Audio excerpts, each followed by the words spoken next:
Halo semua, saya Oki Witan Sultoni, mahasiswa PPG Prajabatan Bahasa Indonesia gelombang 1 tahun 2024. Saya akan menayangkan hasil kerja tugas pada mata kuliah Perspektif Sosiokultural dalam Pendidikan Indonesia topik 1 Eksplorasi Konsep Poin 1 yang diampu oleh Prof. Dr. Esti Ismawati MPD. Dari sejarah zaman kolonial tersebut, kita bisa belajar bahwa pendidikan hanya diselenggarakan secara terbatas, baik akses maupun tujuan pembelajarannya. Bahkan dikatakan hanya untuk kepentingan membantu bisnis kolonial. Apalagi yang Anda pelajari dari video tersebut. Pada zaman kolonial Belanda di Indonesia pada tahun 1854, beberapa bupati memprakarsai pendirian sekolah kabupaten yang hanya memiliki calon pegawai.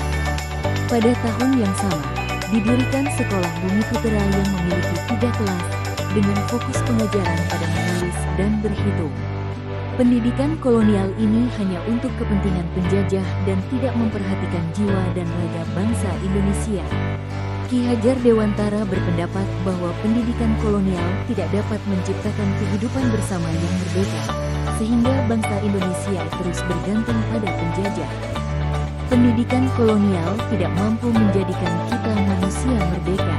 Situasi ini tidak akan berubah hanya dengan pergerakan politik, tetapi juga harus diimbangi dengan gerakan pendidikan yang menebarkan benih hidup merdeka melalui pengajaran dan pendidikan nasional. Pada tahun 1920, muncul cita-cita baru untuk perubahan radikal dalam pendidikan dan pengajaran. Pada tahun 1922, berdirilah Taman Siswa yang dicetuskan oleh Ki Hajar Dewantara.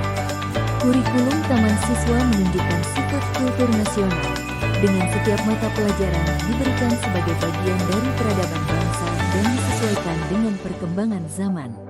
Pendidikan yang mendasarkan pada kebudayaan nasional dapat menghindarkan dari kebodohan. Pendidikan kolonial tidak mencerdaskan, melainkan hanya menciptakan tenaga kerja murah untuk Belanda.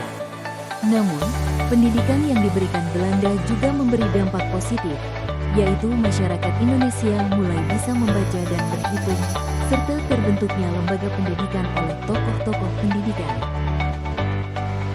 Sebagai pemikir dan praktisi pendidikan, Ki Hajar Dewantara disebut sebagai pejuang kemanusiaan di Indonesia. Ia berusaha membangun dan menyelenggarakan pendidikan dengan konsep, landasan, semboyan, dan metode yang menampilkan kekhasan kultural Indonesia. Saat menjabat sebagai Menteri Pendidikan dan Kebudayaan Nasional, pendidikan di sekolah tidak hanya membuat manusia mampu menguasai sesuatu, tetapi juga menjadi manusia susila yang cakap, menghasilkan warga negara Indonesia yang demokratis dan bertanggung jawab kepada kesejahteraan masyarakat dan tanah air. Setelah merdeka, pendidikan di Indonesia berubah, meninggalkan paham-paham pendidikan dari Belanda dan menciptakan ciri tersendiri dalam dunia pendidikan. Pembelajaran dilakukan dengan menambahkan berbagai budaya bangsa Indonesia yang dapat diwariskan kepada generasi selanjutnya. Pada abad ke-21, pendidikan di Indonesia memasuki era globalisasi. Pembelajaran tidak lagi terfokus pada kebudayaan, tetapi pada sikap berpikir kritis, pemecahan masalah, kecakapan komunikasi, kreativitas dan inovasi, serta kolaborasi. Teknologi menjadi sarana utama dalam pendidikan.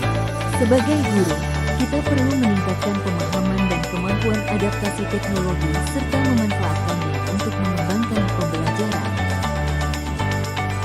Pada masa kolonial Belanda, pendidikan di Indonesia dirancang untuk melayani kebutuhan penjajah, bukan untuk kepentingan rakyat Indonesia. Sekolah-sekolah yang didirikan hanya untuk mendidik calon pegawai rendah dan bukan untuk mencerdaskan bangsa. Ki Hajar Dewantara melihat bahwa pendidikan kolonial ini tidak dapat memajukan bangsa Indonesia, tetapi hanya membuat kita bergantung pada penjajah. Ia menegaskan bahwa pendidikan harus menjadi alat perjuangan untuk meraih kemerdekaan dan membangun kehidupan yang mandiri. Pada tahun 1920, cita-cita untuk mengubah sistem pendidikan mulai berkembang.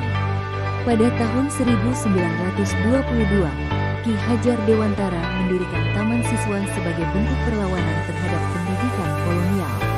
Taman Siswa menawarkan pendidikan yang berdasarkan budaya nasional dan disesuaikan dengan perkembangan zaman. Pendidikan ini bertujuan untuk mencerdaskan bangsa dan menghindarkan dari kebodohan. Pendidikan kolonial tidak mencerdaskan, melainkan hanya menciptakan tenaga kerja murah untuk Belanda.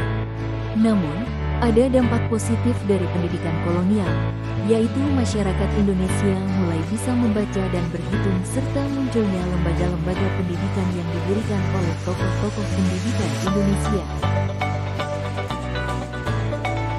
Ki Hajar Dewantara, sebagai pemikir dan praktisi pendidikan, dikenal sebagai pejuang kemanusiaan.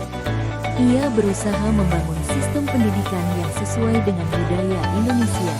Saat menjadi Menteri Pendidikan dan Kebudayaan, ia memastikan pendidikan di sekolah tidak hanya mengajarkan keterampilan, tetapi juga membentuk manusia yang beradab dan bertanggung jawab. Pendidikan harus menghasilkan warga negara yang demokratis dan peduli terhadap kesejahteraan masyarakat dan tanah air. Setelah kemerdekaan, pendidikan di Indonesia berubah drastis. Sistem pendidikan Belanda ditinggalkan dan digantikan dengan sistem yang mencerminkan budaya dan nilai-nilai Indonesia. Pembelajaran mengintegrasikan berbagai elemen budaya nasional untuk diwariskan kepada generasi berikutnya. Pada abad ke-21, pendidikan di Indonesia berfokus pada keterampilan abad 21 seperti berpikir kritis, pemecahan masalah, komunikasi, kreativitas, inovasi, dan kolaborasi. Teknologi menjadi sarana utama dalam pembelajaran. Sebagai guru, penting untuk meningkatkan kemampuan adaptasi terhadap teknologi dan memanfaatkannya untuk pengembangan pendidikan. Daftar pustaka. Terima kasih.